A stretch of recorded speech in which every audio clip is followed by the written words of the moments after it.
ईमानदारी से बताइएगा, आज तो साहब हमारा समाज क्या है, आज हमारा माशरा क्या है। इस्लाम ने कहा जब शादियां करो तो दीनदारी देखो, दीनदारी देखकर करो। फास करो बेसाती दीन देख लेना, लड़का या लड़की के अंदर दीन है कि नहीं है, दीनदारी है कि नहीं है। आज दीन देखने के लिए कौन तैयार है? लड़की 6 फीट लंबी है कि नहीं है, हसीनो जमील है कि नहीं है, खूबसूरत है कि नहीं है, किरदार कैसा है ये कोई नहीं जानता।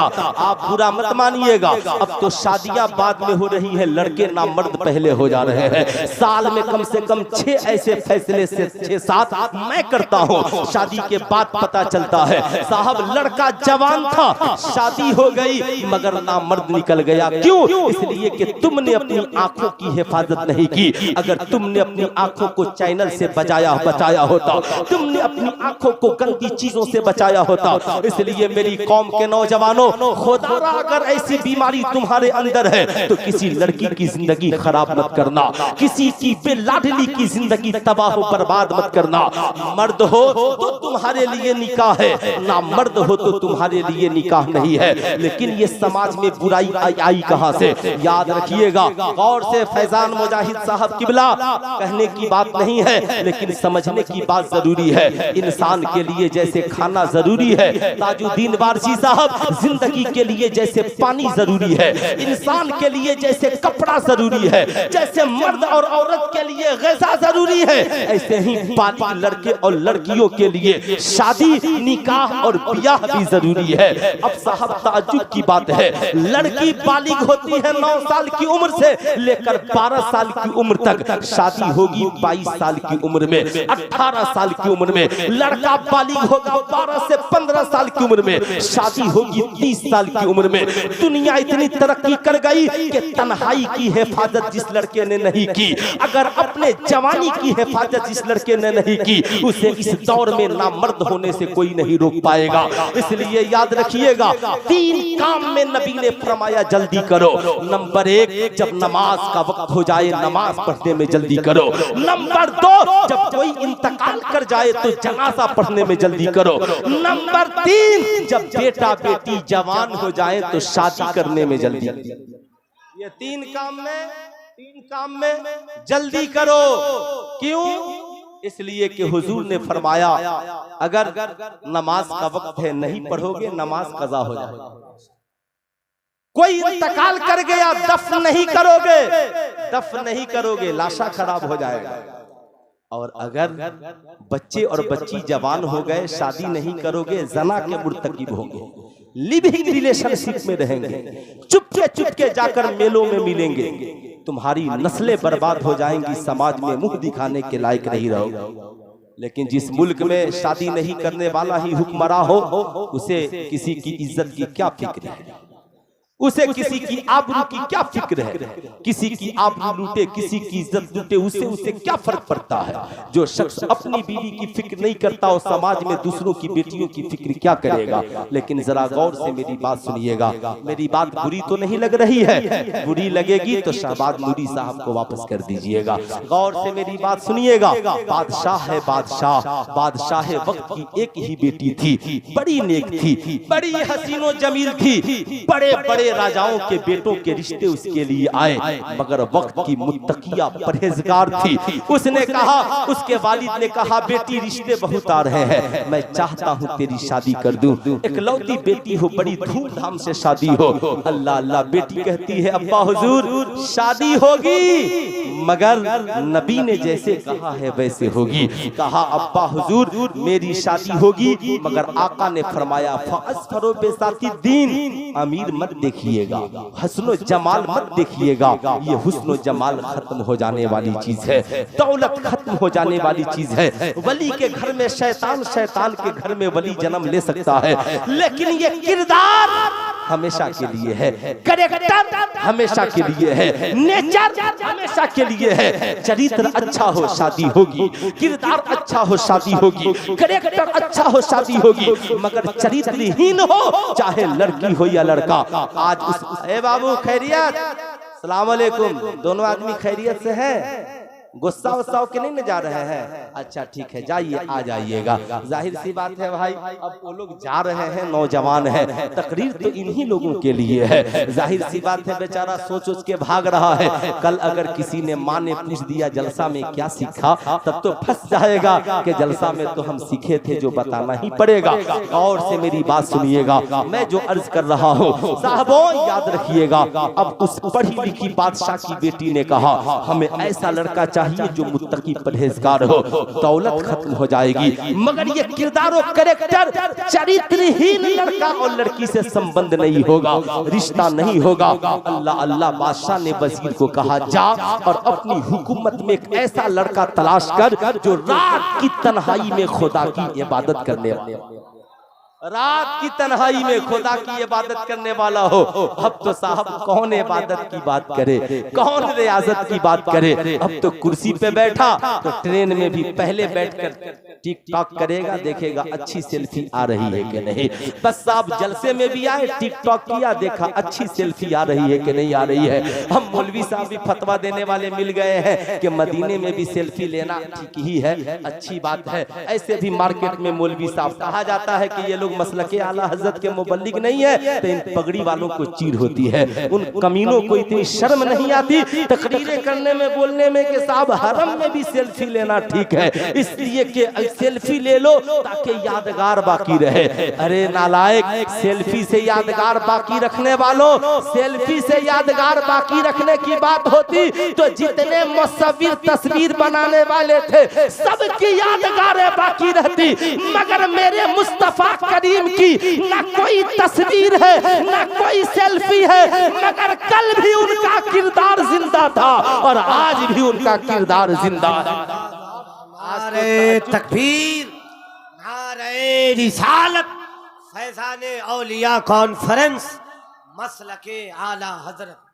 अब साहब ये नौजवान, ये अब वजीर है, बादशाह ने कहा तलाश करो ऐसा लड़का जो रात की तन्हाई में खुदा की इबादत करता हो। वजीर चला, पूरी हुकूमत की मस्जिदों में घुमा, देखा शहर की जामे मस्जिद में एक नौजवान खूबरू रात की तन्हाई में इबादत कर रहा है। वजीर अपने मंजिल को पा चुका था, मुसल्ला बिछाता है, वहीं पे सजदा रेज हो जाता है। पूरी रात उस नौजवान के साथ इबादत करता है। फजर की नमाज पढ़ के कहता है, शहजादे चलिए आपको बादशाह ने बुलाया है।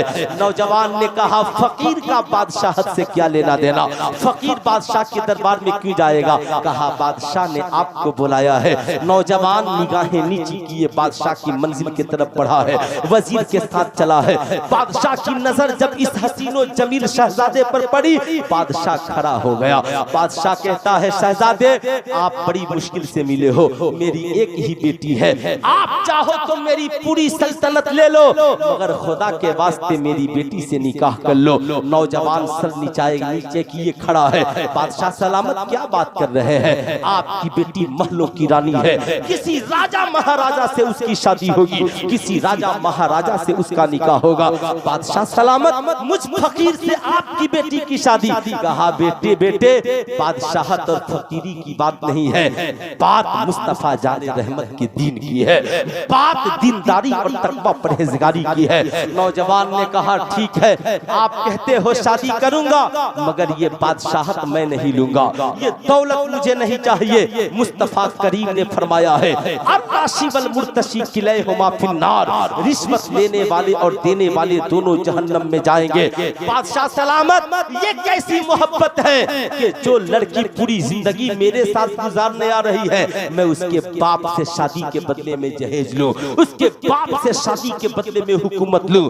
ऐ नौजवानों, जरा तुम अपने सीने पे हाथ रख करके बताओ तुमने क्या किया है। आज तेरी शादी होती है, शादी के बाद अपनी बीवी से बोलते हो आई लव माई वाइफ, मैं अपनी बीवी से सबसे ज्यादा प्यार करता हूँ। शादी हुई तो 4 सेल्फी लिया, फेसबुक पर डाल दिया, कहा कि मेरी बेस्ट बीवी है, मैं सबसे ज्यादा प्यार करता हूँ। बीवी ने कहा नखरे करने वाले, झूठे दावे करने वाले, अगर मुझसे सबसे ज्यादा ज्यादा प्यार करता था तो मेरी डोली उठने से पहले मेरे बाप की जमीन कैसे बिक गई, मेरी डोली उठने से पहले मेरी माँ के जेवर क्यों बिक गए, मेरी डोली उठने से पहले मेरे बाप के आंखों में आंसुओं के कतरात क्यों आए। बता, क्या तेरा बाप मोटरसाइकिल के लिए मेरे बाप को बेइज्जत नहीं किया? क्या तेरे भाई ने मेरे भाई की पूरी कमाई के एवज में स्कॉर्पियो और बोलेरो नहीं खरीदवा लिया? क्या तुम भूल गया? आज मोहब्बत की बात करता है, मोहब्बत तो मुस्तफा जाने रहमत ने सैयदा खदीजतुल कुबरा से की है। मक्के में सैयदा खदीजा से ज्यादा कोई अमीर औरत नहीं थी, मगर आका ने निकाह किया तो एक पैसा भी नहीं लिया। आका ने निकाह किया तो एक पैसा भी नहीं लिया। ये वीआईपी पढ़े लिखे लोग हैं, शादी करते हैं तो जोड़ते हैं, कहते हैं 10 लाख डॉक्टर बनाने में लगा है, 20 लाख आईपीएस अफसर बनाने में लगा है, फला मेहमान आया था तो स्कॉर्पियो दे रहा था। अब आपकी मर्जी, आप चाहे जो दे दीजिए। याद रखिएगा, मुतालबे जहेज हराम है, हराम है। अगर आपका ससुर खुशी से एरोप्लेन दे ले लीजिए, आपका ससुर खुशी से स्कॉर्पियो दे ले लीजिए, मगर उसे बोलिए निकाह के रोज मत देना, समाज में दिखा कर मत देना। तो ही देना है ना, तो कभी मोहब्बत से बेटी को उस पे रुखसत करके भेज देना। याद रखिएगा, हम लोग भी कम नहीं है। अगर किसी ने 4 लाख रुपया जहेज लिया और उसमें 2 लाख रुपया का वीआईपी वलीमा किया, तो आजाद भाई हम लोग भी जब जाते हैं तो कहते हैं वाह क्या डॉक्टर साहब वलीमा कराया आपने, क्या पेप्सी और कोको कोला है, क्या चिकन चिल्ली है, क्या बिरयानी मुर्ग मुसल्लम है। एक बार भी नहीं पूछा कि ये हलाल का वलीमा है या हराम का वलीमा। जैसे जहेज मांगना हराम है, वैसे ही मांगी हुई जहेज की रकम से वलीमा का खाना बनाना भी हराम है और उसका खाना भी हराम है। अब जरा गौर से सुनिएगा, हलाल हराम को ज़हन में रखिएगा। बना बेटा बना, जितना बनाना है बना, जाना तो अपने अम्मी अब्बू को जरूर सुनाना। याद रखिएगा मेरी बात गौर से, इसलिए जानना बहुत जरूरी है कि आज हम जो चाहा खा लिया, जो चाहा पी लिया, जहाँ चाहे बैठ गए, जहाँ चाहा मुर्ग मुसल्लम खा लिया, हलाल हराम की तमीज भूल गए। हम लोग भी बड़े वीआईपी हैं, शराब खोर के यहाँ और शराब बेचने वाले के वीआईपी महल में रहने को तैयार हो जाएंगे, मगर गरीब की झोपड़ी में हमारा कदम पड़ने को तैयार नहीं होगा। कैसे समाज संवरेगा, कैसे समाज में सुधार पैदा होगा? अल्लाह अल्लाह नौजवान ने कहा बादशाह सलामत मैं आपकी बेटी से निकाह करूंगा, मगर मेरी एक शर्त है। कहा क्या? कहा ए बादशाह मुझे एक कमरा दे देना जिसमें आपकी बेटी रहेगी, मैं रहूंगा, इसलिए कि मेरे पास एक ही कमरा है, घर है जिसमें मेरे बूढ़े माँ बाप रहते हैं। अगर आपकी बेटी वहाँ चली गई तो मेरे माँ बाप बेघर हो जाएंगे। मैं माँ बाप को तकलीफ देना नहीं चाहता, लेकिन खाना ससुराल में आपका नहीं, मेरी कमाई का खाना हो, मेरी कमाई का। बादशाह ने कहा शहजादे आप गरीब हो, दिन भर मेहनत करते हो। कहा हुजूर ने फरमाया है मेहनत की कमाई में जिहाद का सवाब मिलता है, मेहनत की कमाई से जन्नत की खुशबू आती है, मेहनत की कमाई रिज़्क़े हलाल से औलादों में बरकतें होती है। कहा ठीक है शहजादे, जैसी आपकी मर्जी। अब ये शहजादा है, निकाह करता है, निकाह करता है और साहब बीवी को ठहरा देता है महल में। दिन भर मजदूरी करता, शाम को जब पैसा लेकर मार्केट में जाता तो 2 जगह राशन खरीदता। पहले राशन लेकर माँ बाप के पास जाता, खाना बनाता, माँ बाप को खिलाता, फिर उसके बाद ऐशा की नमाज पढ़ता और फिर लेकर राशन बीवी के पास जाता। आज के इन नौजवानों से मैं पूछना चाहूंगा, तुम मुंबई रहते हो, तुम दिल्ली रहते हो, कलकत्ता में रहते हो, तेरी माँ साल भर बाद फोन करती है तो ताजुद्दीन वारसी साहब ये बच्चे कहते हैं अम्मी क्या बात है? कहा बेटा साल भर हो गए, ईद का दिन आ रहा है, बेटा कुछ पैसा भेज देते। डांट कर बेटा कहता है बीवी बच्चों से बचेगा तब ना भेजूंगा। सुल्तान रजा पूछना चाहता है मेरी कौम के नौजवानों, अल्लाह के मुकद्दस वली की बारगाह में आने वालों, सुल्तान रजा तुझे वलियों का तकद्दुस देकर पूछना चाहता है क्या इस्लाम का यही पैगाम है? क्या इस्लाम ने यही तरीका दिया है? नहीं, इस्लाम कहता है मर्द की कमाई में पहला हक उसकी माँ का। जरा हाथ उठाकर बोले पहला हक किसका है? जोर से बोले, पहला हक किसका है? माँ का। तू चाहे 100 रुपया कमाए, चाहे 1 रुपया कमाए, पहला हक तेरी माँ का है। तू कमाएगा तो पहले माँ को पूछेगा। दूसरा हक तेरे बाप का है। तीसरा हक तेरी बीवी और बच्चों का है। आज आपने क्या किया? बड़े सादा ज़हन है, बड़े शरीफ आदमी है, समाज का पढ़ा लिखा व्यक्ति है, मगर पहला हक बीवी का बन गया, पहला हक बच्चों का बन गया। कोर्ट में भी जाइएगा तो यहाँ की हुकूमत का भी हाल यही है, कचहरियों में भी यही फैसला होता है, बीवी बच्चों को पहले देखो, माँ बाप को बाद में देखना। मेरी कौम के नौजवानों, ये तरीका तेरा हो सकता है, मगर आमिना के लाल का तरीका ये नहीं है। इस्लाम ने कहा मर्द कमाएगा तो पहला हक उसकी माँ का बनेगा। नौजवान पहले माँ को खिलाता, फिर बीवी के पास पहुँचता, कम पकाता, मियाँ बीवी फिर खाना खाते, पूरी रात खुदा की इबादत में लग जाते। अब साहब एक दिन नहीं महीनों गुजर गए, मगर मियाँ बीवी में मुलाकात नहीं हुई। बेटी ने एक रोज जाकर अपने बाप से कहा, वालिदे ग्रामी, माना मेरा शौहर समाज का सबसे नेक इंसान है, मगर बीवी का हक अदा न करे, ये कैसे हो सकता है? बादशाह ने अपने दामाद को बुलाया, साहबजादे क्या मेरी बेटी जो शिकायत कर रही है ये सच है? शहजादे ने सर झुकाया, कहा वालिदे गिरामी, आप मेरे बाप हो गए और मुसलमान का ऐब छिपाना हमारी जिम्मेदारी है। सुनिए, आपने पूछ दिया तो जवाब देना पड़ेगा। आप बताइए, आपके महल में पैसे आते हैं, उसमें हलाल कितना आता है और हराम कितना आता है? बादशाह ने सर झुका लिया, कहा शहजादे मुझे तो ये नहीं पता कि यहाँ हलाल कितना आता है और हराम कितना आता है, मगर शहजादे ये तो मुझे पता नहीं, मगर वजह क्या है? कहा अब्बा हुजूर, बादशाह सलामत सुनिए, अगर बंदा एक दिन हराम खाता है तो 40 रोज तक उसका असर रहता है। आपने अपनी बेटी को हलाल खिलाया, ये हराम, ये आपको पता नहीं है, इसलिए मैं पहले 40 रोज अपनी बीवी को हलाल खिलाऊंगा ताकि उसके जिस्म में हलाल खून दौड़ने लगे, फिर अपनी बीवी से मुलाकात करूंगा ताकि मेरी नस्लें पाकीज़ा हो जाए, मेरी नस्लों के जिस्म में हलाल खून और हलाल ब्लड दौड़ने वाला बने, ताकि नमाज रोजा हज ज़कात का मजा मिले। जब लड़का इतना नेक हो और लड़की इतनी पाकीज़ा हो तो अल्लाह ताला उसमें बरकत अता फरमाता है।